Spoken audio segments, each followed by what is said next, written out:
need to be that analytical.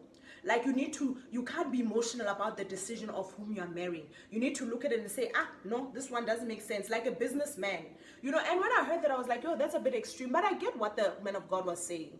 I get what the man of God was saying, and that's what I'm saying. I'm saying trust wisdom over your emotions, right? Trust wisdom over your emotions. And, one of the things that you can also do is to pray to God for discernment.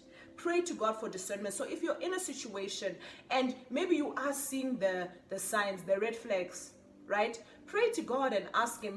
When we read in James 1 verse 5, it says, if any of you lacks wisdom, right? Ask God and he will give it to you generously. So you ask God for wisdom in that specific situation, right? Or you declare it that Christ has been made unto me wisdom. Therefore, I've got wisdom. I know what to do. I still remember Pastor Enoch, and ladies, I'm going to share a tip. This one I put to work, so I know it works. He was talking about ladies that are dating, right? And he shared the scripture, Luke 24 verse 30 to 32.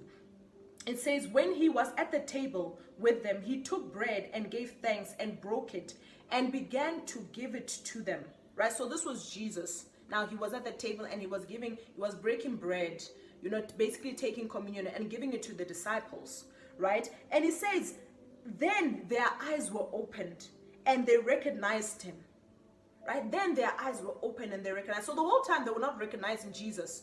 But the minute he started breaking bread, their eyes got open. And Pastor Enoch said, when you go into a relationship with a guy, break bread over it, right? So that your eyes will open.